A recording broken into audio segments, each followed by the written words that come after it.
Libro La mayor esperanza. Prepárate para una nueva vida. Escrito por Luis Goncalves y Diogo Cavalcanti. Capítulo número 7. Un nuevo hogar.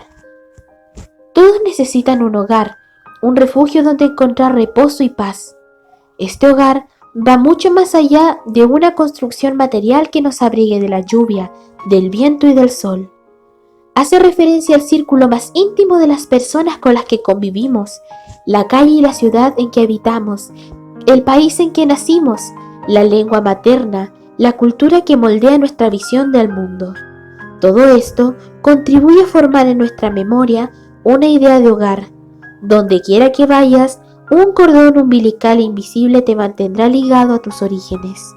Felices son los que tienen un hogar o pueden volver a él. Sin una patria. Lamentablemente, no todos tienen un hogar.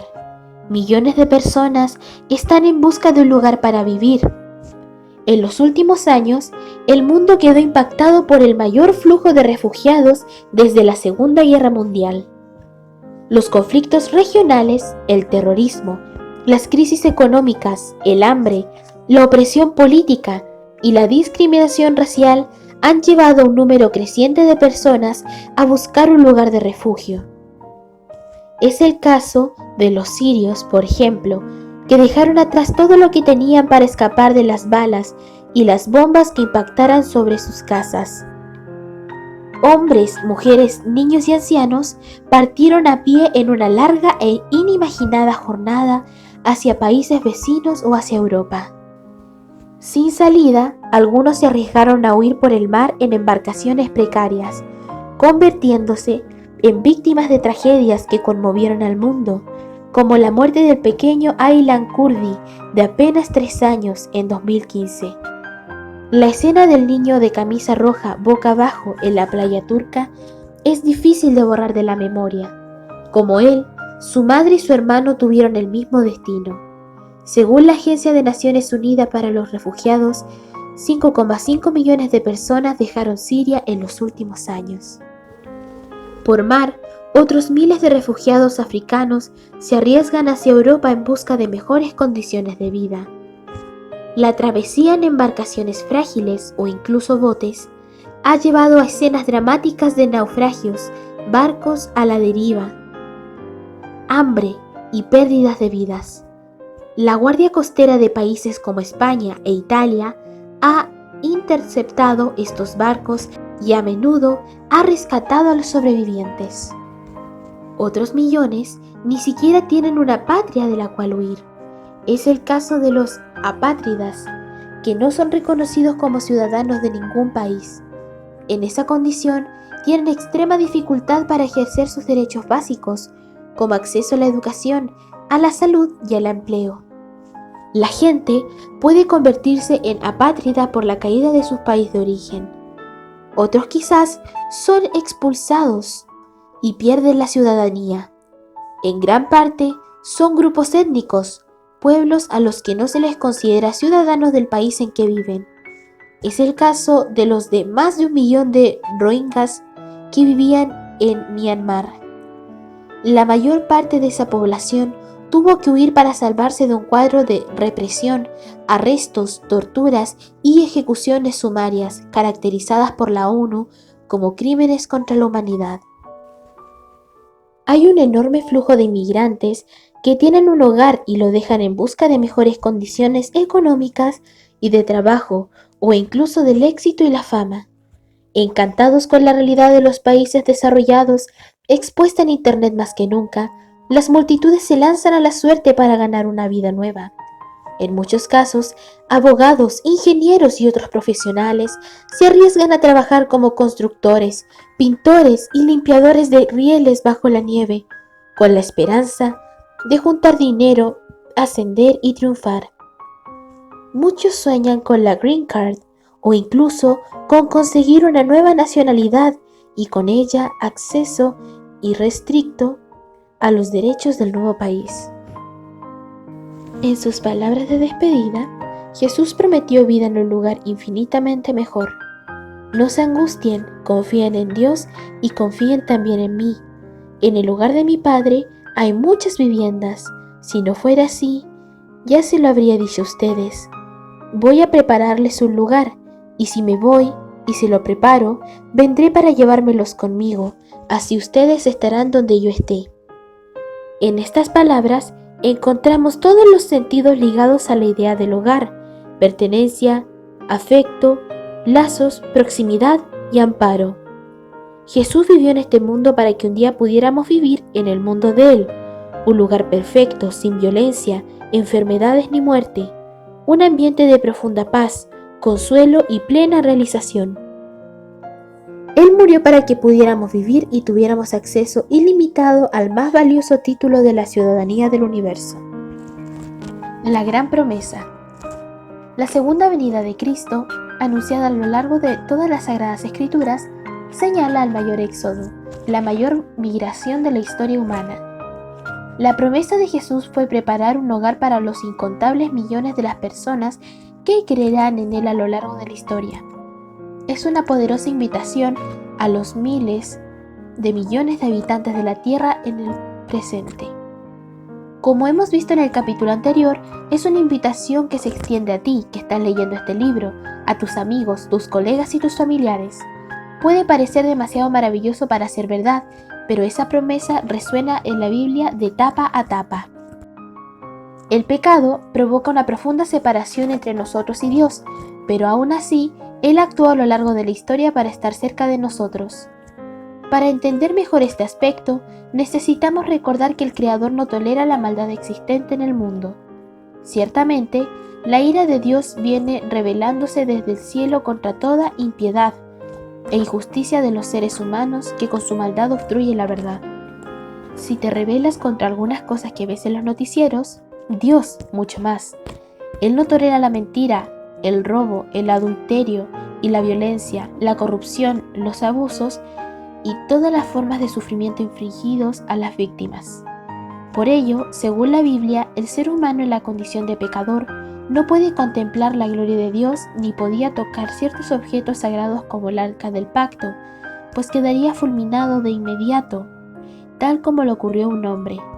Moisés pidió contemplar el rostro de Dios, quien le respondió: no podrás ver mi rostro porque nadie puede verme y seguir con vida. Para resolver el problema, Dios le ordenó a Moisés: me harán un santuario para que yo habite entre ustedes. Los israelitas fueron llamados a construir, con las mejores artes en tejidos, madera y metales, una gran tienda de 6 metros de ancho y 18 de longitud, que era desmontable y acompañaría a los israelitas en sus 40 años de peregrinación por el desierto. Observa que esa medida permitiría que Dios morara en medio de los israelitas sin que su presencia los consumiera. No negaba la santidad de Dios ni sancionaba los pecados humanos. El propósito era redentor. El Señor vivía entre su pueblo para salvarlo, perdonarlo y purificarlo. Por otro lado, había una serie de medidas que el pueblo debía tomar para acercarse a Dios, relacionadas con el sacrificio de animales, según lo exigían las leyes bíblicas. Para cada situación se prescribía un cordero, una oveja, un carnero, un novillo, una paloma. En definitiva, se estipulaban varios animales y sacrificios para posibilitar la aproximación a Dios. Había un sistema de sacrificios y por medio de ellos, los pecados del pueblo eran expiados, es decir, quitados de ellos y transferidos a las víctimas de los sacrificios. De hecho, la ley exige que casi todo sea purificado con sangre, pues sin derramamiento de sangre no hay perdón. Dios estaba reconciliando al mundo consigo mismo. Dios sufrió infinitamente al lado de Jesús, que también es Dios. La deidad sufrió la agonía de la cruz. Jesús sufrió corporalmente un dolor inimaginable, como Dios encarnado, pero también espiritual y emocionalmente. Aunque había sido perfecto en amor, Cristo cargó sobre sus hombros el insoportable peso de la maldad del mundo, de los pecados, de los crímenes y de las mentiras de toda la historia pasada y futura. Él se convirtió literalmente en una maldición y por un momento su lazo con el Padre se rompió. Jesús perdió el sentido de la presencia de Dios cerca de sí y gritó en su humanidad: Dios mío, ¿por qué me has desamparado? Cristo nos rescató de la maldición de la ley al hacerse maldición por nosotros. En la primera venida, el objetivo de Jesús fue reconciliar al mundo con Dios y reflejar en su vida el carácter del Padre. Él instruía a las personas de todas las clases y edades por medio de historias sencillas, pero profundas, que revelaban la verdadera naturaleza de Dios. Como ser humano, predicó y reflejó plenamente la imagen de Dios, revelando que Él es nuestro Padre Celestial, que se interesa por nosotros y que ama profundamente a la humanidad. Es un Dios que nos ama inmensamente, al punto de realizar el mayor sacrificio posible para rescatarnos de la muerte y de la destrucción. Jesús fue el mayor maestro que haya transitado por este mundo. Cristo es el resplandor de la gloria de Dios, la fiel imagen de lo que Él es. Felipe no había entendido esto y le pidió a Jesús que le mostrara al Padre, a lo que Jesús respondió: «Pero Felipe, ¿tanto tiempo llevo ya entre ustedes y todavía no me conoces? El que ha visto a mí ha visto al Padre». Jesús es Dios como el Padre y oculta su divinidad en su humanidad. En el principio ya existía el Verbo, y el Verbo estaba con Dios y el Verbo era Dios. Él estaba con Dios en el principio. Por medio de Él, todas las cosas fueron creadas. Sin Él, nada de lo creado llegó a existir. En Él estaba la vida, y la vida era la luz de la humanidad. Jesús es plenamente humano y divino en una combinación misteriosa de las dos naturalezas. Por eso, Juan, quien destaca en su Evangelio la divinidad de Jesús, afirma que el Verbo se hizo hombre y habitó entre nosotros, y hemos contemplado su gloria, la gloria que corresponde al Hijo unigénito del Padre. Un detalle importante en este versículo es que el verbo griego, traducido como habitó, tiene el sentido de hacer una tienda o tabernáculo. Traducido literalmente en el texto bíblico, quedaría más o menos así: el Verbo se hizo carne y acampado entre nosotros. Jesús era la tienda humana de su divinidad, la imagen perfecta del carácter justo y amoroso de Dios. Era hombre, pero no dejaba de ser Dios. Si el pasado se llegó a construir un gran tabernáculo cubierto de lana y de pieles de animales para que Dios habitara en medio de su pueblo, Cristo se hizo piel humana, carne y hueso, para traer a Dios todavía más cerca de nosotros. Por eso se lo llamaba Dios con nosotros. Como hombre, su resistencia fue probada en extremo, pero soportó hasta la muerte y venció. Cumplió su misión para devolvernos el derecho de reencontrarnos con aquel de quien somos hijo, creado a su imagen y semejanza. Todo ha terminado. Fue su grito de victoria, consciente de que al expirar realizaba el sacrificio necesario para salvar el mundo que tanto amó. De regreso al hogar. Jesús vino para llevar a la humanidad errante al verdadero hogar. Un cordón umbilical nos une al Creador. Una memoria antigua nos hace sentir su ausencia. Muchos no se sienten cómodos en este mundo, en el estado actual de las cosas. Dios sembró la eternidad en el corazón humano. Tenemos una voluntad natural de buscar algo superior. Necesitamos trascender, ir más allá de las cosas corrientes, traspasar barreras, mirar hacia el infinito. Buscamos a un ser más grande que nosotros, incluso sin darnos cuenta. En los hallazgos arqueológicos más antiguos ya se identifican rituales de sepultura, pues los primeros seres humanos, así como los miles de millones que viven hoy en la era digital, esperaban algo mayor, algo más aparte de las luchas de esta vida, del destino final de una larga jornada, del descanso y de la recompensa por todo lo que pasamos aquí. Tal vez no estés pensando en eso ahora. Es probable que te encuentres absorto en los exámenes del colegio, los trabajos de la facultad, el noviazgo, los compromisos laborales, el sueño de un negocio propio, el dinero, los proyectos, la familia, los hijos, los nietos y tantas cosas maravillosas que realmente valen la pena. Pero si prestas atención, tarde o temprano notarás que no todo lo que el mundo puede ofrecer es capaz de darle sentido a tu vida. Con el tiempo, vamos agudizando nuestro sentido de mortalidad. Cuando perdemos a nuestros seres queridos o cuando en nuestro propio cuerpo notamos señales de que no vamos a durar para siempre. Nuestra existencia pasa como una neblina. Algunas décadas de existencia son muy poco para vivir y realizar todo lo que nos gustaría. necesitamos más, mucho más. Lo bueno es que la vida no termina aquí si creemos en Jesús. Ya hemos aprendido que Él volverá pronto y que está haciendo los preparativos finales para llevarnos de regreso al hogar.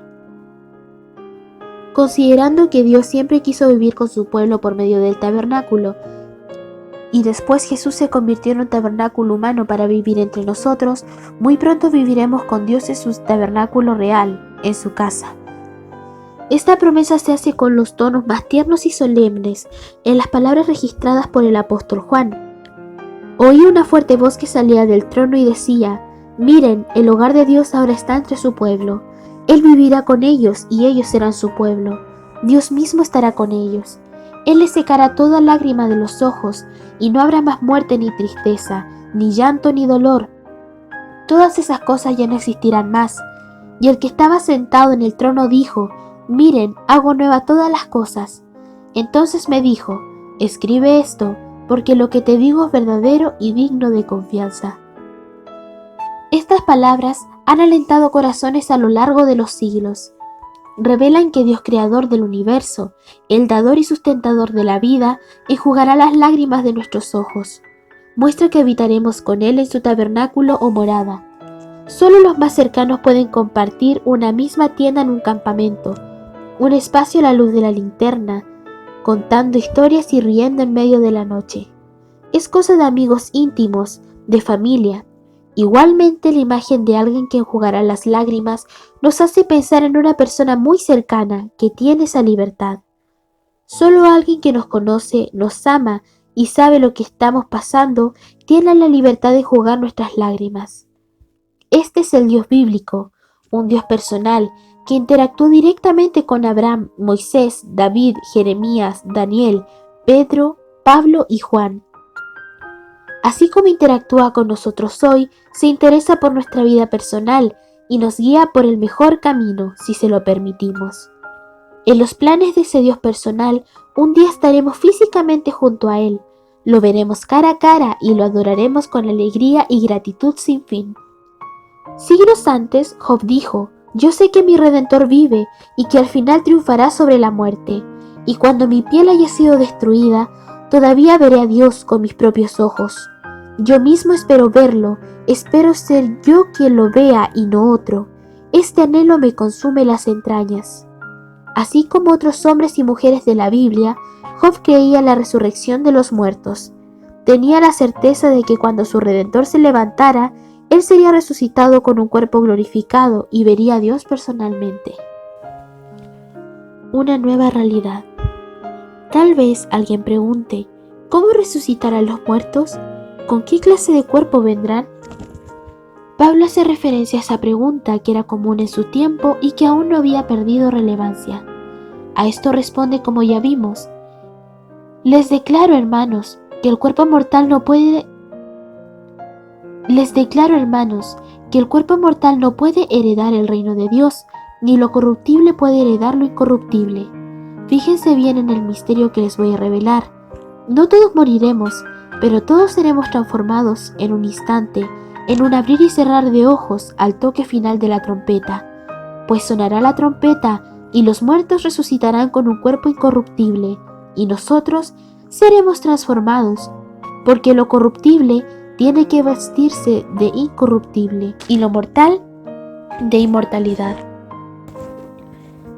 El regreso de Jesús, como ya vimos, aquellos que creen en Él y estén vivos serán transformados y tendrán un nuevo cuerpo. Este cuerpo no sufrirá la corrupción de las enfermedades y el envejecimiento. Será un cuerpo nuevo, físico, pero no sujeto a la muerte. El Señor mismo descenderá del cielo con voz de mando, con voz de arcángel y con trompeta de Dios, y los muertos en Cristo resucitarán primero. Luego, los que estemos vivos, los que hayamos quedado, seremos arrebatados junto con ellos en las nubes para encontrarnos con el Señor en el aire, y ahí estaremos con el Señor para siempre. En la última cena, Jesús prometió: «Les digo que no beberé de este fruto de la vid desde ahora en adelante, hasta el día en que beba con ustedes el vino nuevo en el reino de mi Padre. En el reino de Dios habrá uvas y otras frutas y jugos. Habrá una inmensa ciudad con muros y estructuras bellísimas, relucientes, hechas de materiales finísimos e indescriptibles. Después vi un cielo nuevo y una tierra nueva, porque el primer cielo y la primera tierra habían dejado de existir, lo mismo que el mar. Vi además la ciudad santa, la nueva Jerusalén que bajaba del cielo, procedente de Dios, preparada como una novia hermosamente vestida para su prometido. Después del juicio final, que ocurrirá 1000 años después del regreso de Jesús y que concluirá con la destrucción definitiva de todo el mal en el lago de fuego, Dios va a recrear la tierra, así como en el Génesis Dios creó los cielos y la tierra. En el Apocalipsis Juan ve un cielo nuevo y una tierra nueva. En la tierra, Dios establecerá su capital y transformará este planeta en la sede de gobierno del universo. En él estará la nueva Jerusalén, la ciudad santa descrita en Apocalipsis. Ven, que te voy a presentar a la novia, la esposa del Cordero. Me llevó en espíritu a una montaña grande y elevada, y me mostró la santa ciudad Jerusalén, que bajaba del cielo, procedente de Dios, preciosa, semejante a una piedra de jaspe transparente. Tenía una muralla grande y alta, y 12 puertas custodiadas por 12 ángeles, en las que estaban escritos los nombres de las 12 tribus de Israel. La muralla de la ciudad tenía 12 cimientos, en los que estaban los nombres de los 12 apóstoles del Cordero. La ciudad reúne en un solo lugar los pueblos del Antiguo Testamento y también del Nuevo Testamento, los salvos de todas las edades. Las palabras no faltan para describir esta nueva realidad. ¿Has visto un tipo de oro como el vidrio transparente? Las 12 puertas eran 12 perlas y cada puerta estaba hecha de una sola perla. La calle principal de la ciudad era de oro puro, como cristal transparente. No vi ningún templo en la ciudad, porque el Señor Dios Todopoderoso y el Cordero son su templo. La ciudad no necesita ni sol ni luna que la alumbren, porque la gloria de Dios la ilumina y el Cordero es su lumbrera. Las naciones caminarán a la luz de la ciudad, y los reyes de la tierra le entregarán sus espléndidas riquezas. Sus puertas estarán abiertas todo el día, pues allí no habrá noche, y llevarán a ella toda la riqueza y el honor de las naciones. La descripción prosigue presentando el río y el árbol de la vida en una realidad en la que no habrá más enfermedades ni muerte. Remite la creación original de Dios al árbol de la vida que permitiría a los primeros seres humanos vivir para siempre. Con el pecado, ellos perdieron el acceso a ese árbol y se volvieron mortales. En la nueva realidad, la humanidad se vuelve inmortal por tener acceso al árbol de la vida otra vez. Luego el ángel me mostró un río de agua de vida, claro como el cristal, que salía del trono de Dios y del Cordero, y corría por el centro de la calle principal de la ciudad. A cada lado del río estaba el árbol de la vida que produce 12 cosechas al año, una por mes, y las hojas del árbol son para la salud de las naciones. Ya no habrá maldición.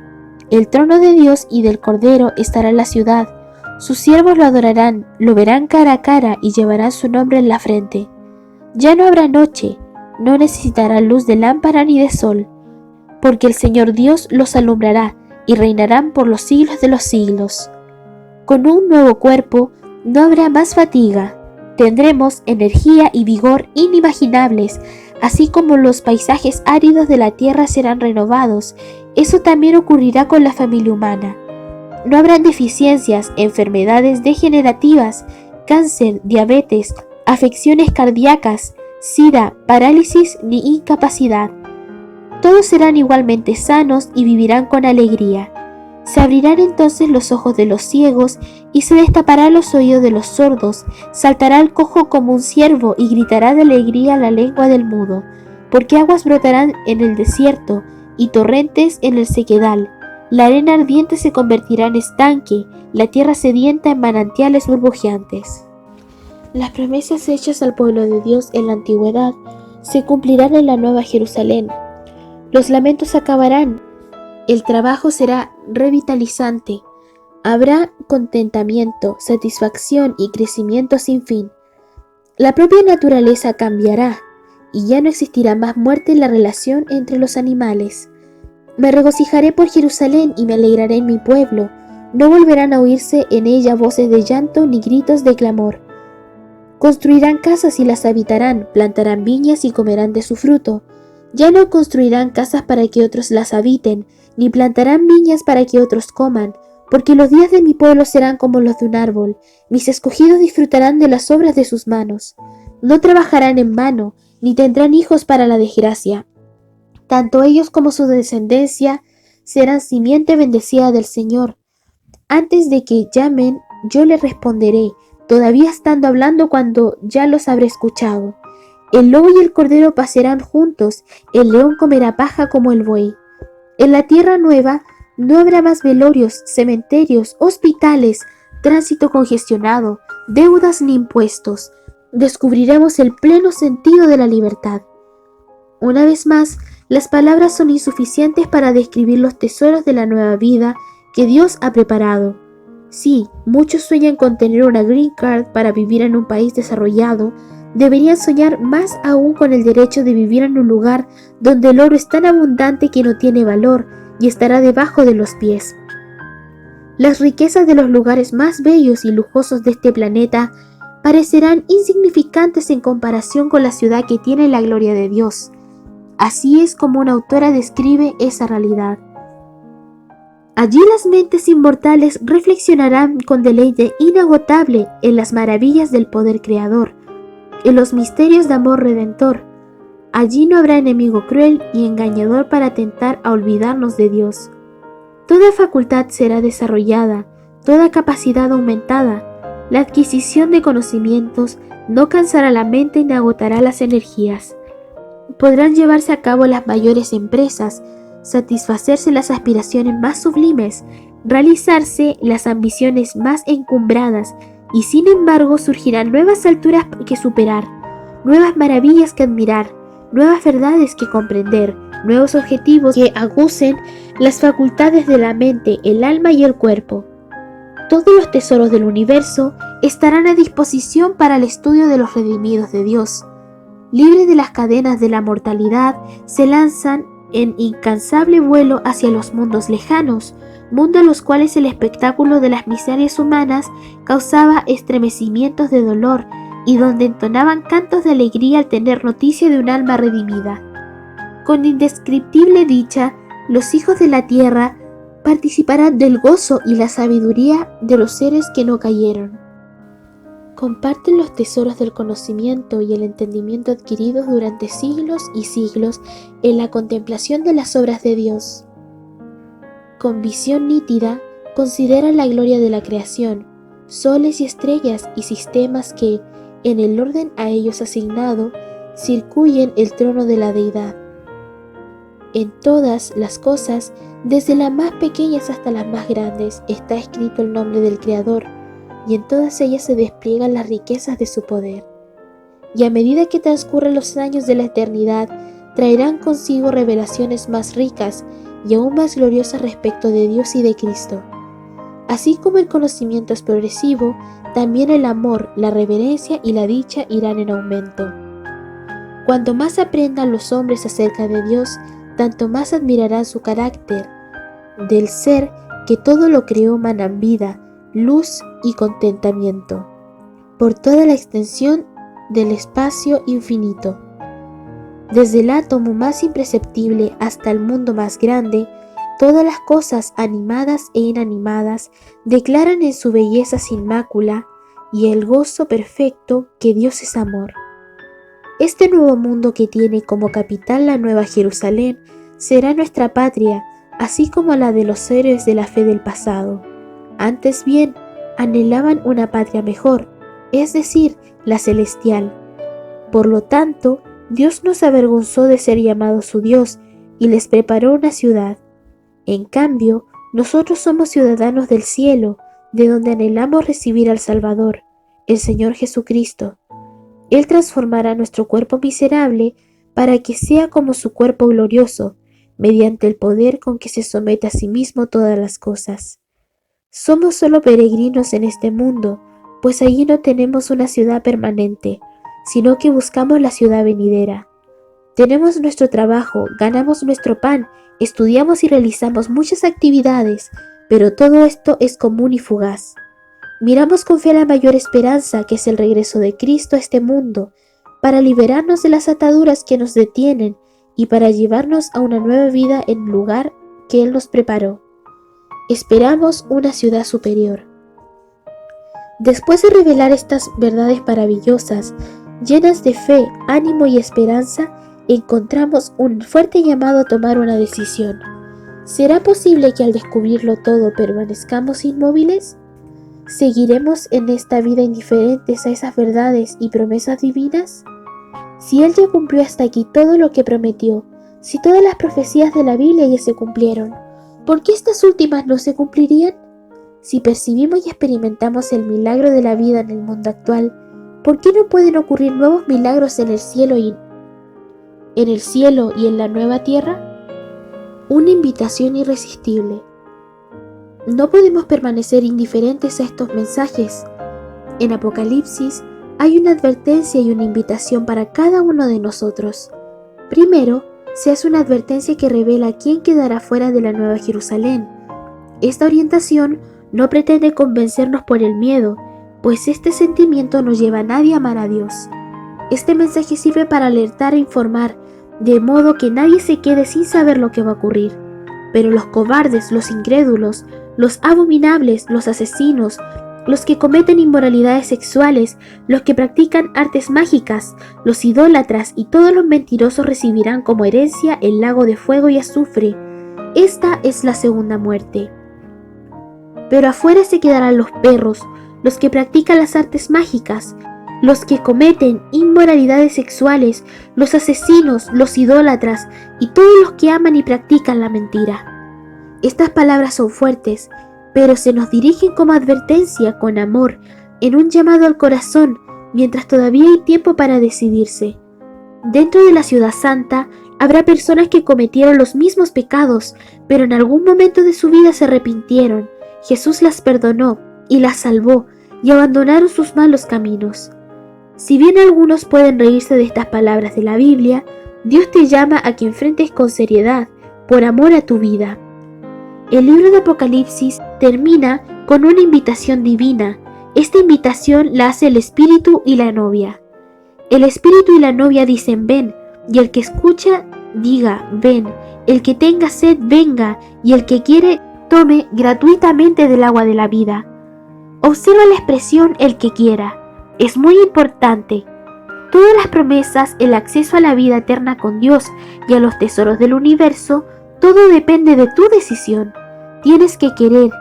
El que quiere irá, el que no quiera se quedará fuera, pues Dios no fuerza a nadie a nada, por más que sepa cuál es el mejor camino. Dios anhela tu salvación y trabaja por eso, pero te corresponde a ti decidir. Decide estar junto a Cristo mientras haya tiempo. Jesús asegura repetidamente que Él viene sin demora. Un buen estudio bíblico te ayudará a entender esto. Es posible decir que hoy estamos en la fase final de la historia humana y más cerca que nunca del regreso de Jesús. Como vimos al comienzo de este libro, las señales apuntan a ese panorama. Pedro ya adelantó que habría gente que se burlaría, pero advirtió que el regreso de Jesús va a tomar a mucha gente por sorpresa. Ante todo, deben saber que en los últimos días vendrá gente burlona que, siguiendo sus malos deseos, se mofará. ¿Qué hubo de esa promesa de su venida? Nuestros padres murieron y nada ha cambiado desde el principio de la creación. Pero no olviden, queridos hermanos, que para el Señor un día es como 1000 años, y 1000 años como un día. El Señor no tarda en cumplir su promesa, según entienden algunos la tardanza. Más bien, Él tiene paciencia con ustedes, porque no quiere que nadie perezca, sino que todos se arrepientan. Pero el día del Señor vendrá como un ladrón. En aquel día los cielos desaparecerán con un estruendo espantoso. Los elementos serán destruidos por el fuego y la tierra, con todo lo que haya en ella será quemada. Jesús todavía no vino porque quiere darles una oportunidad a muchas personas, entre ellas tú y nosotros, los autores de este libro. Dichoso el que cumple las palabras del mensaje profético de este libro. Miren que vengo pronto, traigo conmigo mi recompensa y le pagaré a cada uno según lo que haya hecho. Y el libro de Apocalipsis termina con otra repetición de este aviso y un fuerte deseo por el regreso de Jesús. Sí vengo pronto. Amén. Ven, Señor Jesús. Reencontrarse con Jesús y vivir con Dios es nuestra mayor esperanza. Decide creer en Cristo hoy, seguirlo y prepararte para una nueva vida. Bueno amigos, esta ha sido la lectura del capítulo número 7 del libro La Mayor Esperanza. Prepárate para una nueva vida. Los esperamos el día de mañana.